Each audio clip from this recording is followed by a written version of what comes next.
Welcome to today's Groundhog Day session, Shaking the Shadow of Identity Fraud in 2023. My name is Mike Cook, and I'm VP of Fraud Solutions here at Secure. We welcome all of you. Um, as we all know, fighting fraud can sometimes feel like Groundhog Day. Even as attack vectors involved, many teams still use the same fraud defenses they implemented years ago, putting their companies at risk for major financial loss and compliance penalties. Today, our expert panel will be talking about a few key areas, including unique perspectives on how fraud leaders in commercial and public sectors can get ahead of fraud in 2023, new industry and government efforts that can support everyone's effort fighting fraud, and how to make pioneering moves towards the eradication of identity fraud by 2026. The real uh, push we're having the webinar today on Groundhog Day is that we generally end up talking about the same kinds of fraud vectors year over year. And what we'd like to do today is, while we will cover some of those, we really want to talk about doing some radical changes where we can really put the end to a lot of fraud in the financial system here in the United States. Before we get started, let me introduce our speakers. Very, very glad to have these two guys today. Joining us is Virag Mazuraha. He's Managing Director and Head of Global Fraud Analytics, Modeling, and Intelligence at Citibank. In his role, Virag leads fraud data, analytics, modeling, and fraud-related intelligence across the fraud lifecycle. He also drives data and analytics strategy, analytical programs, advanced analytics, and cyber fraud strategies across global city units, bringing optimization and consistency. And I'm very happy to have you today, Virag. Thank you very much. Thank you. We're also excited to welcome Rick Cooney. Hey, Rick. Rick is Vice President, Fraud and Identity Management at C&G Holdings. He brings over 36 years of financial services, fraud investigations, operations, and risk management. Prior to C&G, Rick spent 14 years managing bank security and corporate investigations for Household International before moving to Citibank, where he began a career in credit card fraud risk. He managed fraud risk and operations for Citi's private label card program and later managed fraud risk for North America branded program. So, Rick, we appreciate you being here as well. Couple Citibank folks. It's always fantastic to have. Very excited to have you guys here today. Before we get started, we'd like to do an open poll for the audience. We're excited about doing this poll. We've done it at a couple of the different last webinars that we've done, so we've been able to kind of consolidate some of the findings over time. So we'll keep this poll open throughout the presentation, and we'll revisit the results before we open up Q&A at the end. We want to give everybody the time to respond to it. So while we're talking, if you could respond to the poll, which of these fraud threats will be the primary focus for your organization to mitigate in 2023? So what are you guys paying most attention to in 2023? Synthetic fraud, third-party fraud, account takeover, money mules, or something else? And so, again, it's going to be left up on the screen, and we'll go through that at the end of the session. So let's go ahead and kick some things off here. I'd like to talk about some recurring themes that we have seen year after year, and then what are the industry challenges that we face, right, really to kind of solve the problem of fraud. So, Virag, let me ask you first. What are some of the challenges you're seeing in the industry today? Sure. Thank you for having us here, Mike. And it's great always to join the panel with one of my city veterans here as well. So, first of all, look, industry challenges, ours are no different than what other folks are also seeing. After 2021, essentially when the government programs really dried out, all the fraud MOs have really moved into financial industry particularly. So same MO and the data now is hitting financial industry, be it a new accounts that in the deposit space. Another venue has opened up is money movement. So taking the digital money movement specifically and circling that around.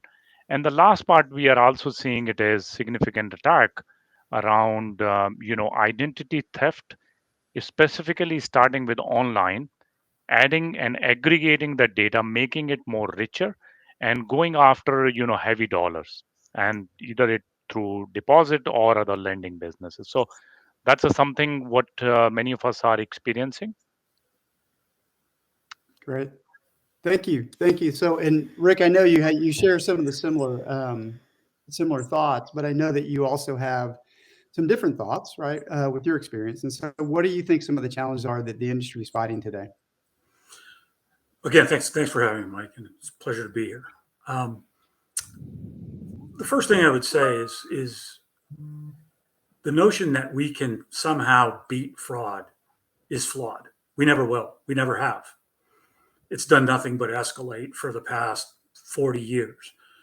And the idea is always it's simply a cost of doing business. Um, and we always look at it in ROI in dollars, what is it costing us, et cetera. And I think, again, that's the wrong way to look at it, especially in this day and age, because the true cost is in your customers. And ultimately, it's a bigger cost to your business, not just in the fraud losses, but the losses of your customers over time. And for me, ultimately, we have to stop fighting fraud. That sounds crazy, but it's true. We have to start focusing on what we can control. In other words, rather than playing the fraudster's game and playing whack-a-mole, trying to figure out the next attack or where they're coming from, let's start focusing on what we can control. Let's make them play our game. And our game should be the identity game. We should be using every tool that we have available and all the data we have available to us to win the identity game. Who are you? Who am I doing business with? Do I have the right person when I open that account? Do I have the right person as I go through the life cycle of that account? If you win the identity game, you win the fraud game as well. Yeah. Yeah. And I would totally agree with that. I mean, same time as you in the industry, Rick, which is nice to meet an industry veteran like that. But that's how I feel as well, that there is enough data now to solve a lot of the identity problems that we couldn't in the past, right? Synthetic fraud.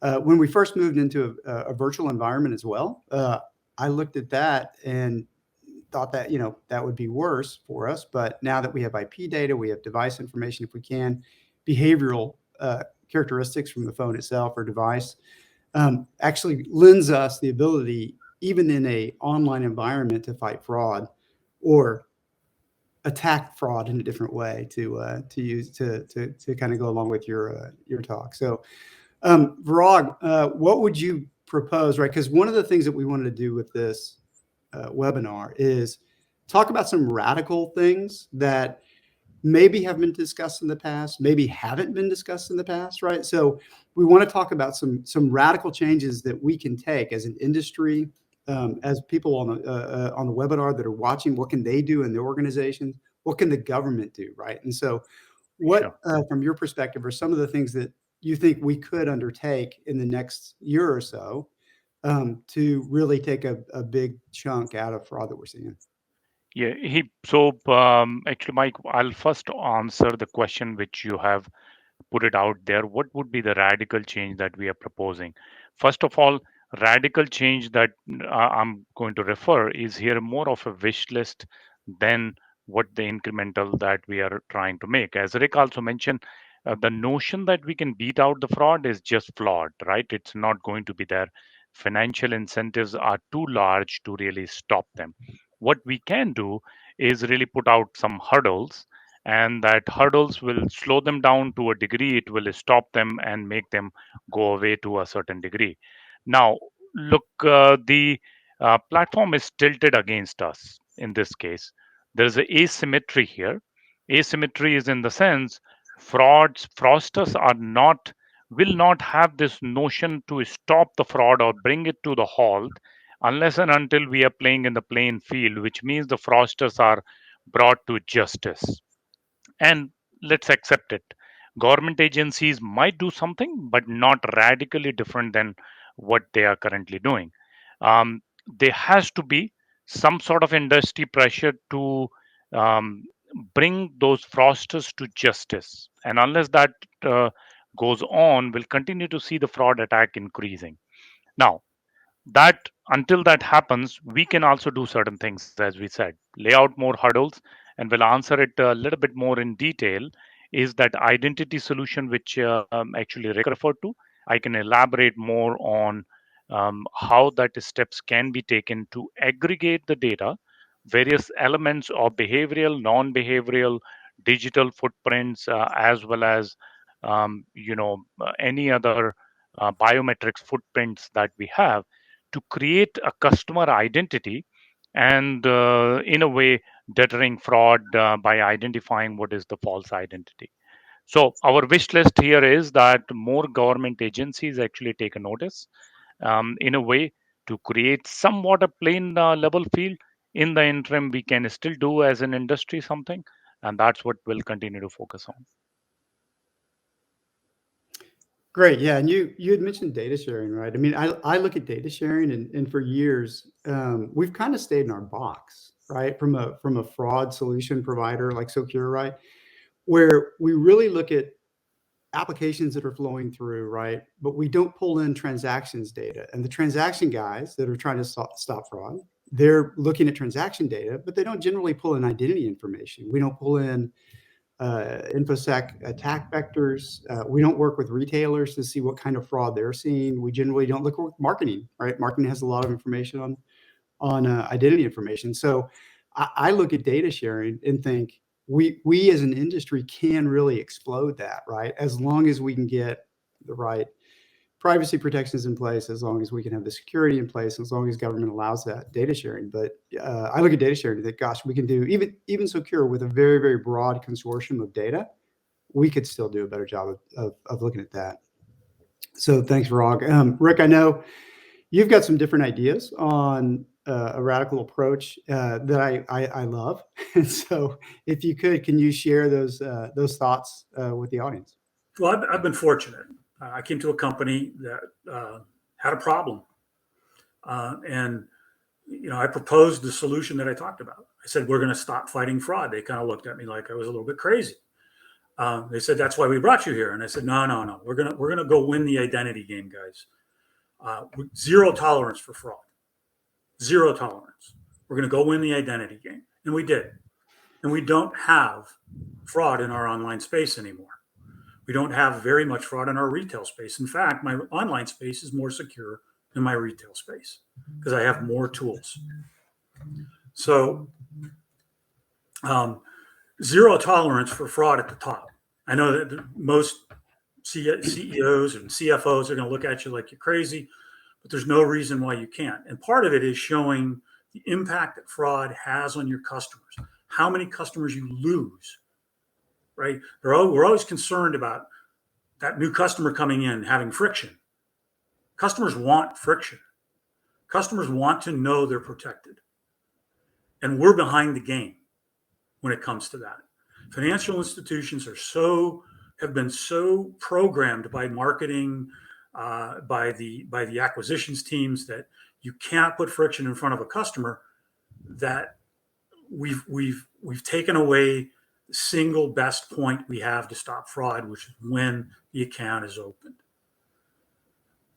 To Virag's point, once you get the account open and you can create that digital identity within your company for that person, you know what they do, you know how they act, you have their device print, you have biometrics. So you create that layered approach, whether they're coming in the first time or whether they're a returning customer, whether they're doing money movement, whether they're changing attributes on their account. You create that approach that you always have to know what their identity is before you let them do the transaction. And then in particular in the scams business now, we're hearing a lot about that, right? We're going to make banks accountable for scams because banks can stop it.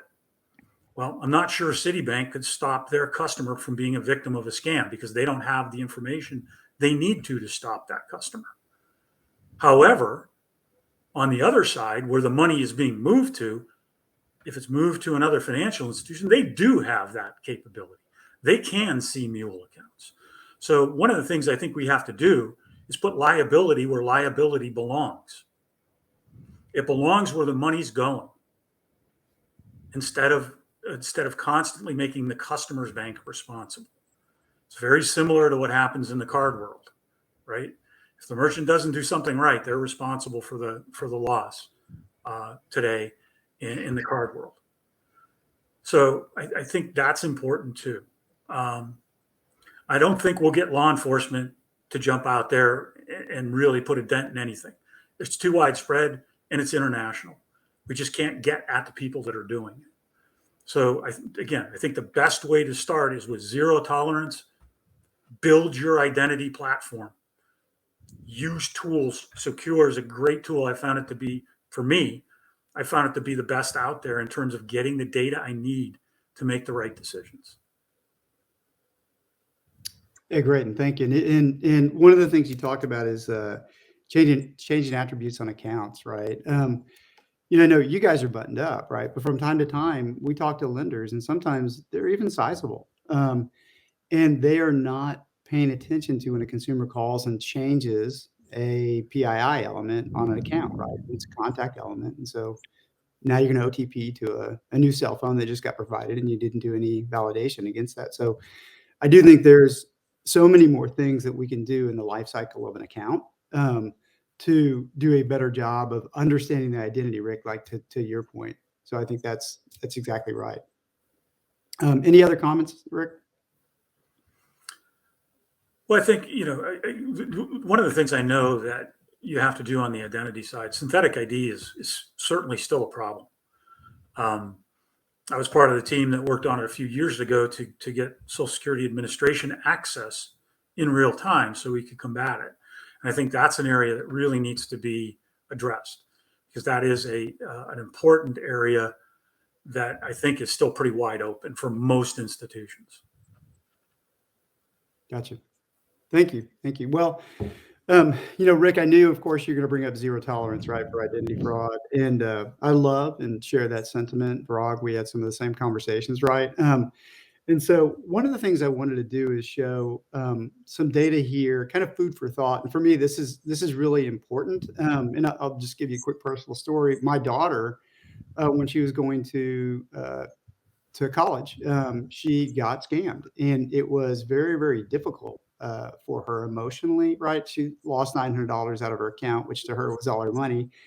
To us, it's not a lot, but emotionally, I saw her get, dragged through that. And it was tough on her. 2 days of, she thought that the world was coming down because all these people were telling her all these things, and she ended up sending them money. So for me, right, that's kind of fueled the fight to say, hey, let's really kind of pay attention differently to fraud, right? Rather than always an ROI, right? Like you were talking about, Rick, let's talk about the consumer. And it's interesting. We have a partner, Alloy, that we work with. They just came out with a fraud benchmark report. If you haven't seen it, go to their website. It's a great report. And one of the things that I like the most from that report is this slide here. And it talks about they went to their customers, and they went at different levels, and they asked them, right, what's the most important thing for you, right, when you're stopping fraud? And on the left side, it was kind of the mid managers, the guys that are in the fight every day, right,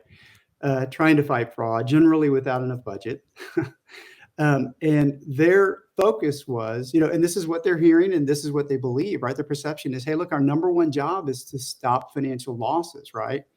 Down at the bottom was loss of customers, reputational damage, right? And so it's interesting because on the right side graph, this is where they ask the C-suite, right? And the C-suite is the one that's directing, right, the middle managers who are fighting the fight every day on what they should be doing. And if you look at the C-suite, the responders, their number one thing was reputational damage to the brand, right? I mean, rather than, hey, let's make sure we stop we cut our financial losses, right? It was reputational damage. And so I don't know if that's a disconnect between the C-suite and middle management. But I am curious, and I can ask you guys, this is going to go off topic here for a little bit, but is this something you see in your organizations? Do you think, the senior level execs are more focused on let's protect our brand, or do you think they're really more on the other side and saying, look, it's just financial losses we care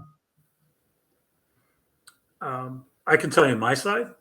I think they look at loss of customers and reputational damage as the top, almost equally.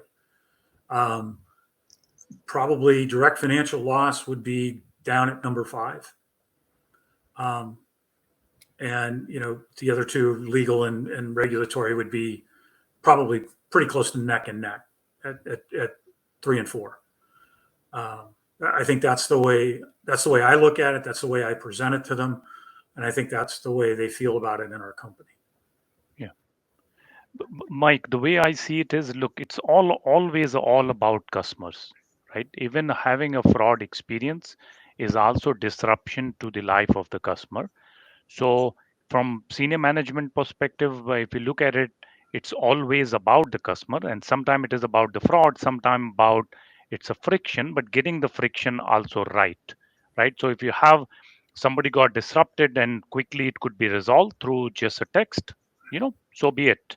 However, if you create that disruption, which is quite a bit inconvenience to a customer, where the cost of fraud or actually cost disruption supersedes your fraud, then something is awfully off. So in that one, we are aligned with Rick, just a different perspective here. Gotcha. So it is interesting. I think if you are a mid manager, right? I mean, this may give you the opportunity, may give you the courage, right, to push back up and say, guys, do we care about reputational damage here, right? And maybe try and get a little more budget. I know, it's already January, so everybody's got their budgets in place. I'll throw a quick anecdote. It's kind of interesting, and this is a little bit different, but on the credit card side, right? Friction is, hey, I decline a transaction, right? You don't want to decline transaction unless you absolutely have to, but you do have to decline some on the card side. But what we found was very interesting when we looked at it in my day when I worked in cards was that if you declined a customer, the customer would continue to use the card. You had to decline a customer 3 or 4 or 5 times before they got mad enough to stop using the card for a period of time. But if you had that customer have fraud on their card, they would quit using the card almost immediately. And they wouldn't pick it back up for a longer period of time than if you disrupted their service. Completely contrary to what everybody else in the industry believed, that it was the customer who got declined that was mad. It really wasn't. It's just the customer that got declined was the noisiest. The customer who had fraud on their account did what we would call today quiet quitting. They just didn't use their card anymore. So try looking at those types of studies, try really getting below the data, and you'll find out that friction isn't always bad. Sometimes it's good. All right, Rick, that's great. That's a great insight. So we're going to move forward and we're going to talk about 3 different kinds of ROIs, right? And this is the next 2 slides support kind of what we just saw here, right? And when we do ROI analysis, we generally do it like 1 and 2 on the left side, right? Where we say, hey, how many accounts are in your portfolio? What's your synthetic rate, right? If it's in here, I'm just using synthetic and I used half the average. This is a DDA account, if you will. Total accounts in the portfolio is 7,500, right? If you could stop those accounts and shut those down, right, would you do it, right? And so that's when you do a test. That's when you look at what are my internal resources? Am I going to devote, investment towards building an internal model, right? And you look at it and say, well, I don't lose money to scams today. So there is no move along and do something else, right? Or the second case is where, let's say there is a loss that starts to be associated with a scam, right? And you realize, wow, that loss can climb pretty high, because if we look at average loss from the FTC, and if we assume that maybe that one synthetic fraudster may do P2P scams against 2 consumers only, right? Which is probably pretty low. It's a $15 million ROI. So we look at that and we say, as an industry, hey, there's an ROI here. I can save money. Let me implement an outside solution. Let me build a model and invest so that I can take care of this and save these dollars, right? What we don't do today, which is interesting, right, is we don't look at the ROI from number 3 perspective, right, which is beyond how much money can I save my organization, how many consumers are going to be impacted by this, right? And if these are my customers and they're going to take a financial loss, right, does that matter to me? And should I start to bake that into my ROI at some point? And if you look at the next slide here, it's interesting, right? And I know, I looked at who was attending, and thank you guys for attending the webinar. We really appreciate it. But I looked at it, and we have large banks and fintechs paying attention. We have regional banks that are here. We have credit unions that are here. Thank you guys for coming again. And when you are doing your jobs every day, right? This is how I look at it. When you're doing your jobs every day, other than, hey, what can I save my company? What if you started saying, what can me and my organization do to save consumers from being victims of identity theft, victims of consumer scams, right? And I started thinking about it in real terms. So if you are a credit union and you do the math, Mystic has a little bit higher population, but you could basically, in the course of a year, stop everybody in the town of Mystic, Connecticut from being a scam, right? If you're a regional bank, everybody who could attend, everybody, if they packed Wimbledon Center Court, right? All of those people, if you could in 1 year save them from being a victim, right? Emotionally scarring incident from scams, from identity theft, would you do it? Large bank and fintech, right? One of the largest venues in the US, Charlotte Motor Speedway, right? That can put 150,000 people in Charlotte Motor Speedway. If you're a big bank, right? 10 million accounts, you could roughly save 150,000 people. Everybody, right, who attends a sold out event at Charlotte Motor Speedway, you could save them from a scam. So, if we started looking at the human side of fraud, would that help us kind of change the way we look at things? And I'm curious, Virag, Rick, however y'all want to respond, does this make an impact, right, to you as people who can stop fraud for consumers? Does this make an impact? Yeah, it does. You want me to take that question, Mike? Yes, please. Yeah, so answer first, just wanted to build up something which Rick has mentioned. Our desire is to get to where we have a zero tolerance for fraud. I'm just admitting here, but we are not there yet, right? It's a journey. And in terms of a statistical term, what we are saying it is we want to be deterministic in terms of stopping fraud when we know exactly this is the identity we don't want.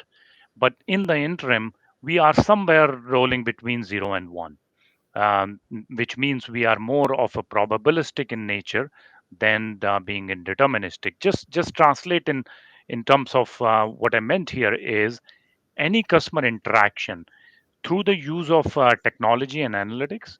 What we are trying to create is we are trying to establish the true identity of a customer without them knowing, right? I mean, you are using the passive data to create that identity.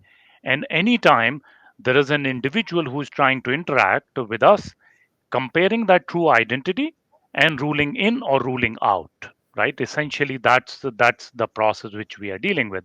Be it a new customer who's just applying, hasn't been your customer, or as an existing interaction, right? You are an existing customers where fraudsters or customers can get mixed. In that case, what fraudsters is really trying to do it is they are also trying to get as close to the true identity, masquerade around, and then trying to monetize this interaction. And we are building that true identity to really build it. I think that's exactly where Mike Socure comes in. Look, what you are essentially trying here, and we are testament to it, is taking behavioral, non-behavioral, biometrics, digital footprints, fingerprints, whatever you have, aggregating that data in a meaningful way to create the true identity. And you have quite a bit successfully created that for new customers. And it's just starting to manifest into different area. Now, one more thing to point it out here is look, this is just the beginning, right? As you get more data and it gets richer, as you create the data banks, its identity is going to only get stronger, um, which means as the data sharing across the industry gets strong around the device, around how these customers or fraudsters really manifest and operate, you will be able to create what we call good and the bad identities separately. And then, look, that is exactly what our hope is, that we can be deterministic in nature, where we do not have to impact our customers and apply too much friction on it when we are getting the customers in. So So, so I'll give you my perspectives on that. Right? I think I earned a lot with my gray hair, right? Trying to do exactly what you're talking about. It doesn't work. It doesn't work. You cannot beat fraudsters at their own game. They're coming in. They see a gap in your process. They're going to find your gaps. If you allow gaps to occur, and all places have gaps, the question is, how strong are your tools around your gaps, and how little can you make those gaps? But at the end of the day, for me, it's not just about my customer. It's about the consuming public. So, my customer didn't get scammed, but I opened an account for a fraudster, and I made this person who wasn't a customer of me anyways a victim. Oh, okay, I'll clean their credit bureau up. Well, shouldn't you have to pay for the 80 hours it took them to go through all the headache and the trials and the tribulations that you caused? Because I'm not saying you, but as an industry, we caused because we didn't do the right job when we opened the account. There should be compensation for those people. It's not right. I've had it happen in my own family. It's not right. You can spend countless hours trying to fix your identity. And most of the companies out there today are not real forthcoming in trying to help you.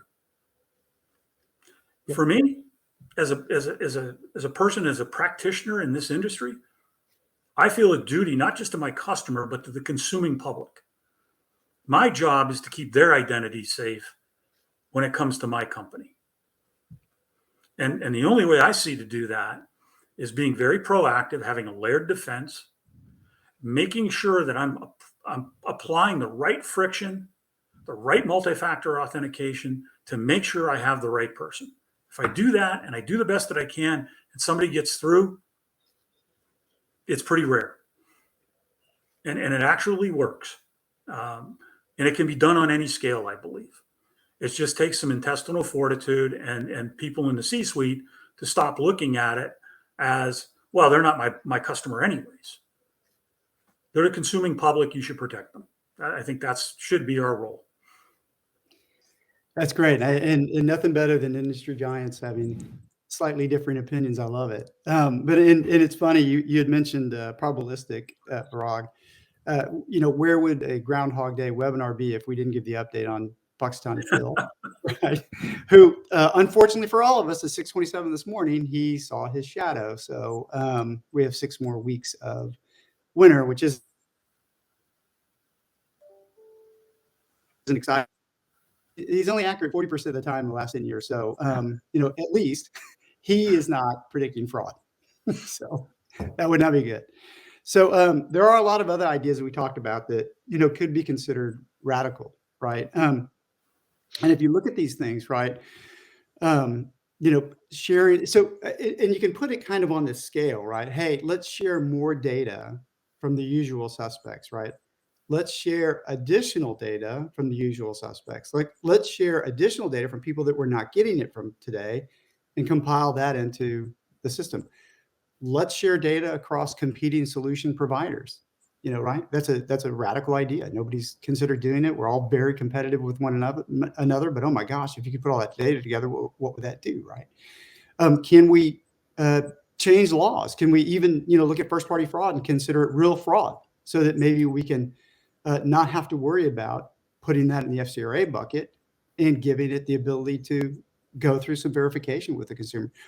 Heavier penalties and fines for, fraudsters, for banks, for lenders, right? So these are some different things that we think we could do, right? That are from kind of the easy scale to the pretty aggressive scale that, some people are going to be against, right? If you look at these things, I'm curious, Parag and Rick, I'll ask Rick to go first and Parag second. If you look at that, what are the pie in the sky ideas that you say, like, never going to get it done, right? And then what do we think are some of the new things that we might be able to do as an industry in the coming year to really start taking a bigger chunk, right, out of fraud? And Parag. Oh, did I say Rick or Parag? I think you said it for me first, so I'll take the first one. I think that sharing information across businesses is critical. My investigators have a heck of a time contacting other institutions to get information. Even if they contact the investigative units, they're not forthcoming. Everybody's hiding behind, you know, oh, our attorneys say we can't say any information about this because we might get sued, right? We just make it easier. We just allow the frauds to continue. In particular, in the first party case, right? As we're trying to verify, a bank account maybe that was funded.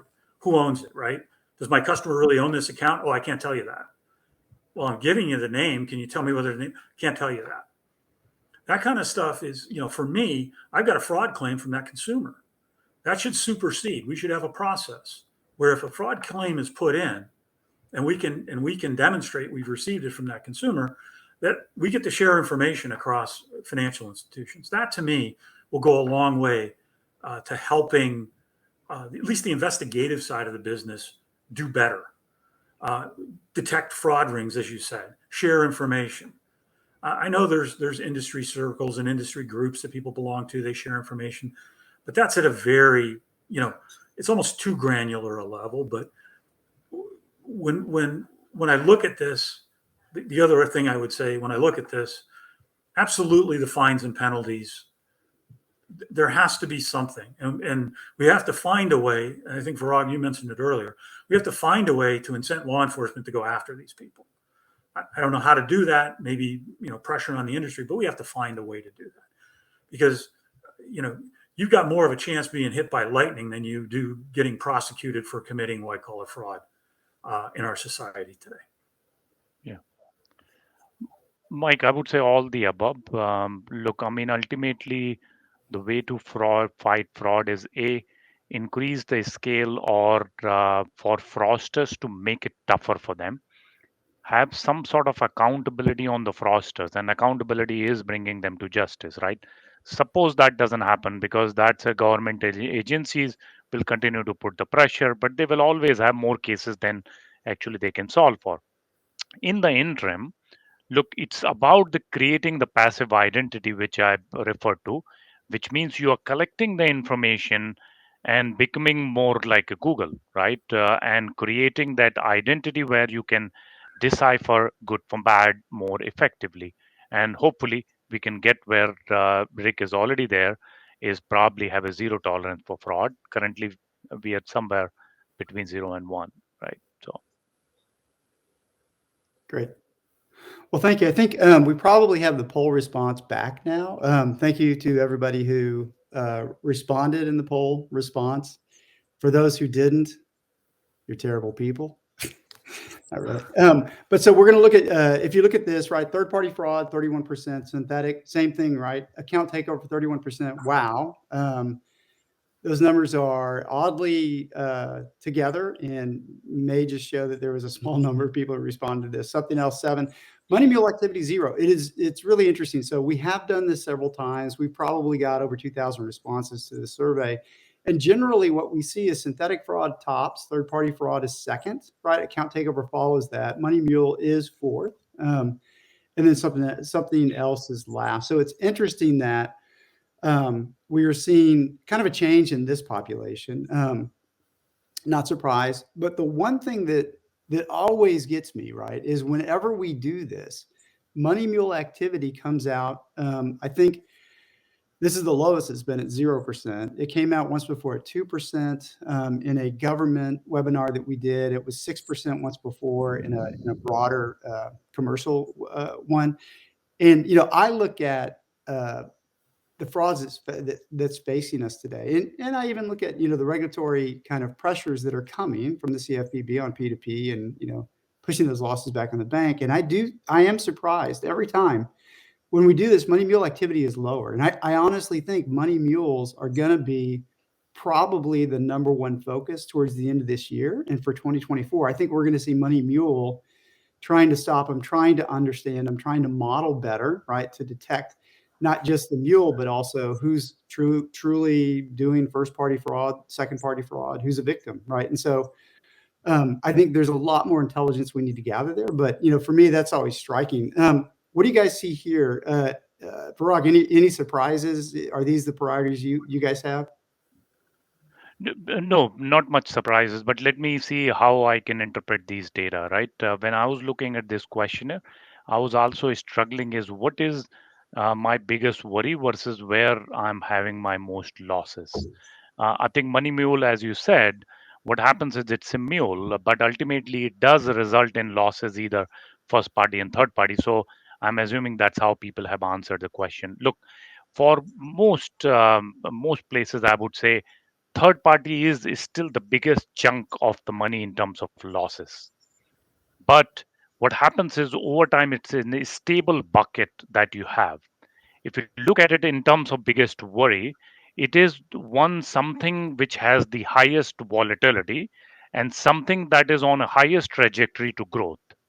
Now, if you just answer where your losses are coming from, most of us will say third party. However, the growth and the worry is coming from that volatility, which is the account takeover, and something else, which is creating the identity using the money mule and transferring the money back and forth digitally. So that's how we interpret it, and that is where our head is also. Thank you. That's a different perspective than that I've heard. A little bit more detailed, which is wonderful. What do you think, Rick? Well, first of all, I think we swung and missed because first party fraud is probably outweighs almost everything on that screen. Yeah. And no one puts any effort into detecting that because it's a credit loss. Kind of the same with synthetic. I think most people say, "Oh, I don't have synthetic fraud," because they don't even know what to look for. They don't even know how to detect it because it ends up in your credit loss. So I would say from that standpoint, it tells me a lot that folks aren't looking. I would have had something else as number one on my chart because I would have had first party in there. The mule activity kind of makes my point, right?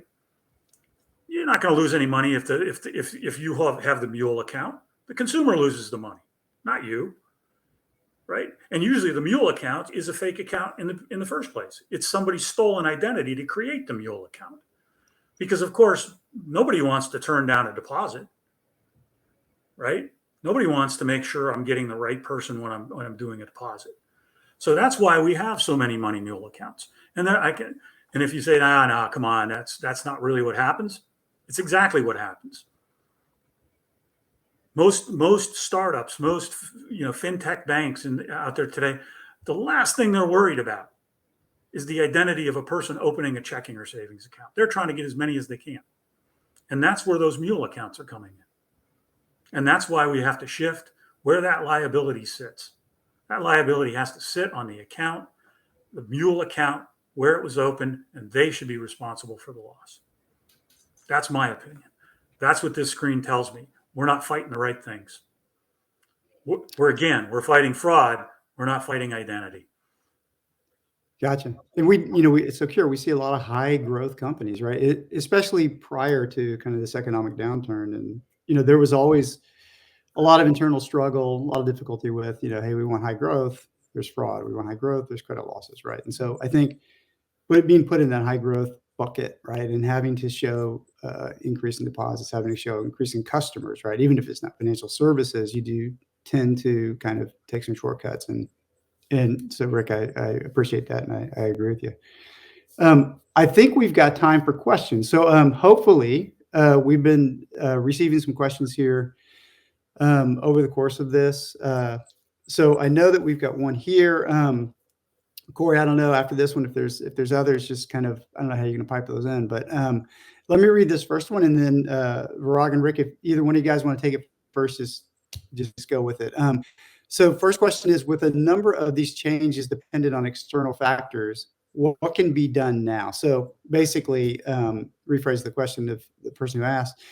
A lot of this stuff we can't get done on our own, right? But if you are a bank, if you're a fintech, if you're some other lender that's listening to this webinar, and we can take our own steps, like what are some of the things that you guys think that you would implement if you hadn't done so already? I can take a stab at it. I think that's why we focused on not having our energy being entirely invested into the government agencies, right? It's a long-term goal, collective industry. What we can do right is what is in our control is to getting the hurdles right, making those hurdles. Now, to Rick's degree, is that hey, will not let fraud at all come in, and that's one approach you can definitely take. Another one is to somewhere in between, which means either customer is coming new or an existing customer. You are creating the hurdle in a way to either stop or slow down the fraud. That is through identity verification. That is through, in a short term, you have the static authentication. Ultimately, you want to move towards the dynamic authentication, where you're collecting that information without customer being asked for it. You can create that holistic customer identity in the background in a passive way and compare what is incoming, and then rule in or rule out. I think that's the approach we have to take. And whatever the tools currently you may have at your disposal, you are creating those hurdles to make sure you're slowing down or stopping a fraud. Great, thank you, Rick. I would say take a step back. Think about what you've done and think about whether it's successful or not. Are your numbers going up every year? Are they going down? Are you getting pressure? And look at your system holistically. If you don't have a layered defense, if you still have problems with third-party fraud or identity fraud, then you need to take a step back, because you can't even figure out, right, the rest of the fraud in your system if you don't know, if you haven't tackled and defeated third-party identity theft and account takeover. When you defeat those two, then you can start looking at my synthetic fraud, my first-party fraud, trying to understand what's going on in your portfolio. But if you got somebody who opens a loan and never pays, you don't know whether it's fraud or whether it's the customer simply not having the means to pay. At the end of the day, you have to start breaking the problem down into chunks, and you have to start with, I'm going to say it again, zero tolerance. You got to put in a program that gets you to the point where you can stop identity fraud. Then you got a chance to start fighting the rest of the fraud that's plaguing your company. And most people don't know that the biggest fraud they have is synthetic and first party. Yep, and you're right. That was a miss on first party fraud. We should have had that on the questionnaire. I don't know why I messed that up. So let me add a couple of comments on my own, and this is just from kind of what I've been seeing over the last 6 months, roughly. Things that people are asking about. One I've already mentioned is if you're not looking at, when you're making changes, allowing consumers to make a change, even making a change to date of birth. We've seen people making change to date of birth in their PII and allowed to do that, and the fraud rate for those is really, really high. What a surprise! But if somebody's going to make a change to an identity element in your portfolio, you really should be able to run it through something like an email risk score, phone risk score, correlation model. Secure offers those, but so do others. But that's something that I think people need to do. And then probably the number one thing is, and you guys probably have seen this too over the years, right? Anytime you do something new, right? If we're going to change the process, we're going to change our offering, we're going to make new marketing offers, right? You really are opening yourselves up to fraud attack, right? Especially new marketing offers, referrals and those kinds of things, bonuses. There's a lot of frauds that follow those. And so really, really pay attention to, I love great ideas and innovation more than anybody, more than most. But when you do make changes, fraudsters will attack you on those changes because they know it's new and they know there's probably a hole in there. And so that's probably my thing as far as doing some quick fixes is, hey, look at the process and see where you may have a hole. Next question. This is more along the lines of money mules. So the question is basically, I'll paraphrase it. We've talked about money mules a lot on the call today. If money mules have gotten into your account, right? So you weren't successful shutting them off at the front door. You weren't successful stopping them from doing ATO, right? And so now you have third-party fraud, synthetics, other types of frauds in your accounts that aren't performing money mule, right? Is there a retroactive way to identify the synthetic or fraudulent accounts that may have been opened before we implemented stronger defenses? Have you guys run into that situation where you're looking at your accounts, you really want to kind of scrub money mules out? Have you run into that situation in the past? Have you done something in that kind of arena? I think I have. It's not easy. It gets back to data. What kind of data can you get your hands on? Synthetic accounts. You have a lot of different types of synthetics. You have bust out synthetics. You have money mule synthetics. You have sleeper synthetics that may sit in your credit card portfolio for years before they bust out on you. So it's difficult. You have to go to companies that have data. You have to pull that data. You have to analyze that data. You have to look at it. I know, for example, you guys offer synthetic fraud scores.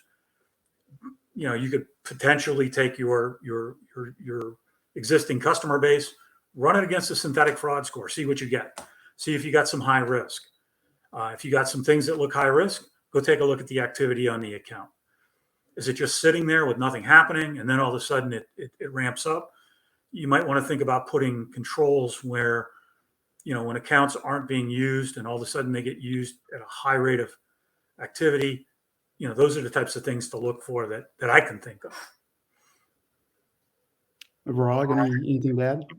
It's the standard practice. What we many of the companies are using call is scrubbing, in the sense you are running your portfolio through some external and internal data or intelligence that you're getting, identifying or creating how you define the mules, and then once you have defined, you take an action. I think identification on an offline is not awfully hard, right? Because you don't have to really build technology systems. You just need to find the right partner to be and right investments to be able to run your data through. Challenges had been is once it is an existing customers, on what ground do you really clean it out? And the mule is not an established fraud activity that you can tag it and completely be deterministic. I'm using the word here is in the sense you do not have a established criminal record to claim that this account needs to be closed. So in many cases, you're closely monitoring, and if it goes above certain threshold, you probably will end up taking an action, right? So that's a standard practice I've seen. You could have major tolerance depending on the industry and go more eased up approach, or you can take a more tighter controls, right, depending on where you are. I think you're right, Varag. I think it's how you define what that account, what you believe a money mule or a synthetic account is, and then to your point, the process that you use to detect it is not all that difficult because it's not real time. You're sitting there, you have time. You can go to different data providers. You can use your own internal data. Yeah, and Varag, you mentioned Scrub. Secure just kind of accidentally launched a product that's Portfolio Scrub, probably one of the worst names ever, but it is to basically do that, right? I mean, we had some some sizable customers come to us in the last quarter of last year and said, hey, look, their concern is, look, the economy looks like it may be going south. But we saw a little Fed, kind of a smaller Fed hike, I think yesterday, the day before. So that was pretty good, right? Hopefully we won't go over the cliff here, but they were concerned about the economy, and then they were also concerned about the CFPB pushing, at least talking about, right? Hey, we want these P2P scams to go back off the consumer into the bank, right? And so I think there's some discussions happening. We don't really know how that'll play out. I think the banks will probably self-regulate, may even use that as a competitive advantage to say, hey, we come over to us, we will take your loss here. But we have started doing some scrubs for customers, to Varag's point, where we can help them identify, third-party fraud that may have slipped through, any kind of account takeover that's happening, synthetic fraud. Rick, to your point, I mean, synthetic fraud, even with the greatest of models, it's still going to get through. It's not good models are better than Pakistani Phil, but something's going to get through. So I think people might start to look at these scrubs, especially if we see the CFPB pushing for P2P losses to go back to the banks, and especially if the economy hopefully doesn't, but if the economy starts to go down a little bit.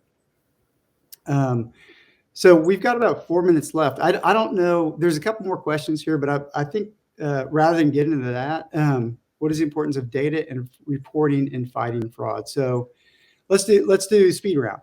So what is the importance of data and reporting in fighting fraud? So what's the importance of, hey, I've got a fraud, I want to report that to somebody. How do you see, if scale of 1 to 5, just so we can speed round this thing, how important do y'all see that as? 5, right? Without knowing what you are defining as your dependent variable, you cannot fight fraud, right? Yep. So if you're talking about reporting, you mean creating reports to find it or reporting it to someone? Contributing a fraud that you found. To my consortium, absolutely, that's a 5. Okay, good. Yeah, I would agree. I mean, it's hard to build a model without a target. Mhm. You can create targets with fraud investigators, but it's you got to do that at scale. It's a little bit difficult. So we have 2 minutes left. For me, this has been fantastic, Parag, Rick. I don't know if you got any closing remarks that the people in the audience today, right? They can impact fraud across the U.S. Are there any closing remarks you'd like to make to them? Yeah, I can add one more thing. Look, fraud is not going anywhere. Economic incentives are too broad to go away. This industry is now, I believe, from 2020 or 2021, is larger than the narcotics, with no stigma attached to, no close to anywhere is stigma attached to the narcotics. So it's not going anywhere. It's a game of whack-a-mole that we are playing. The last thing I would say, other than the data and technology, you need to make your customers your best friend, and have that scam and others use your customers as your partners to really fight this fraud. And if we are able to do that successfully, I think we have a fighting chance. Right. I'll put it in terms of sporting events. Stop playing the game on your competition's field. You will never win. And yes, it's going to continue to rise. If we continue to do the same thing, it's going to continue to rise. If we continue to try to fight fraud the way we fought it for the last 40 years, it's going to continue to rise. We got to change. Yep. And you've got to stop fighting fraud. You got to start solving for identity and focus on solving for identity. The fraud will take care of itself if you do so. It works. That's all I can say. Yep. Great. And the only thing I'd add is that, when I talk to the folks at Secure, when I talk to the guys that do fraud investigations and the team, I always try to remind everybody, look, we work for a paycheck, but we're doing good. We're doing good, right? I mean, the better the models get, the more the data that we get, the better, the cleaner the targets are, the more precision we have, right? The less friction we can give to the consumers. Everybody who's listening to this call, right? If you are a fraud investigator, fraud analyst, middle-level manager in operations, senior exec, fraud strategist, if you're the CEO, you can do good every day, and it makes you feel better about doing your job, right? That's what I've done for the last 35 years, makes me feel good about coming to work every day.